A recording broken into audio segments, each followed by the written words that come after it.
Pada zaman penjajahan Belanda, di kampung Rawabelong, lahir seorang bayi laki-laki mungil dari keluarga sederhana. Ayah dan ibu bayi itu adalah seorang petani. Kehadiran bayi itu tentu saja menambah kebahagiaan pada keluarga sederhana itu. Mereka beri nama bayinya Pitung.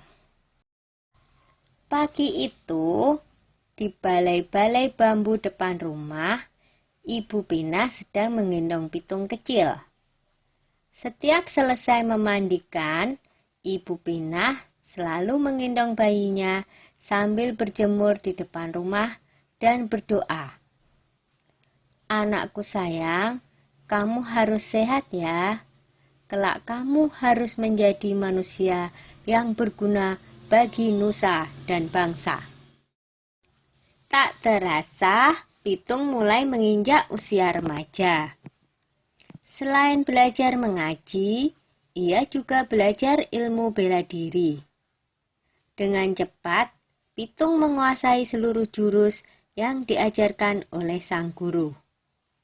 Sampai akhirnya, sang guru mewariskan ilmu Pancasona kepadanya, yaitu ilmu kebal senjata. Suatu hari, Pitung menyaksikan kekejaman centeng-centeng Babah Lim, si tuan tanah. Mereka mendatangi rumah penduduk dan merampas harta benda yang ada, karena tidak membayar pajak dan upeti. Dengan kejam, mereka memukul dan menyeret para penghuni rumah. Hati kecil Pitung terpanggil untuk menolong mereka. Ini adalah saat pertama Pitung membela orang lemah. Pitung tak tega melihatnya. "Hai centeng-centeng, kenapa kalian merampas harta orang dan menindas orang yang tak berdaya? Kalau berani, sini lawan aku," tantang Pitung. Mendengar itu, si pemimpin centeng marah. "Hei anak muda, berani-beraninya kau menghalangiku.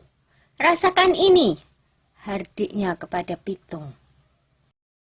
Pemimpin centeng menyerang Pitung dengan gencar, tetapi Pitung berhasil mengalahkannya dengan mudah. Pemimpin centeng itu roboh dalam 2 jurus. Anak buahnya pun melarikan diri ketakutan. Sejak saat itu, Pitung bertekad untuk membela orang yang tertindas. Dengan penuh semangat, Pitung mengajak para penduduk desa untuk bersatu melawan penjajah.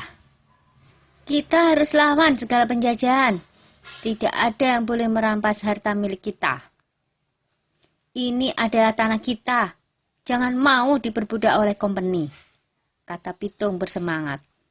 Semua setuju dengan ajakan Pitung. Para tuan tanah dan kompeni menjadi resah. Mereka mengadukan perlawanan itu kepada pemerintah Hindia Belanda. Scott Heine, pemimpin tertinggi di Batavia, memerintahkan aparat untuk menangkap Pitung. Ia menawarkan hadiah besar bagi siapa saja yang bisa menangkap Pitung. Kompeni menangkap Pak Piun dan Haji Niapin untuk memaksa Pitung menyerahkan diri. Mereka dimasukkan ke penjara di Grogol. Berita itu sampai di telinga Pitung. Ia tidak tega dengan keadaan ayah dan gurunya yang disiksa. Pitung membuat perjanjian dengan kompeni untuk menyerahkan diri dengan syarat ayah dan gurunya dibebaskan dari penjara. Pada suatu hari, kompeni membawa Haji Niapin ke alun-alun kota dengan dijaga ketat oleh pasukan polisi bersenjata. Lalu, Pitung muncul seorang diri. Ia meminta agar gurunya dibebaskan dulu. Setelah Haji Niapin dibebaskan, Pitung maju menyerahkan diri. Pasukan polisi membidikkan senjatanya ke Pitung. Tertangkap juga kamu, Pitung, kata Scott Heine kesal. Hahaha, aku tidak takut menghadapi pengecut seperti kalian, jawab Pitung. Scott Heine marah dan ia langsung memberi tanda kepada pasukan untuk menembak. Dor, dor, dor, Pitung pun roboh bersimpah darah. Pitung gugur sebagai seorang satria. Beberapa bulan kemudian, Scott Heine dipecat dari jabatannya karena menembak orang yang tidak melawan ketika ditangkap. Pitung gugur sebagai pahlawan dan akan selalu dikenang oleh generasi-generasi berikutnya. Sudah dulu ya cerita si Pitungnya. Jumpa lagi di cerita lain.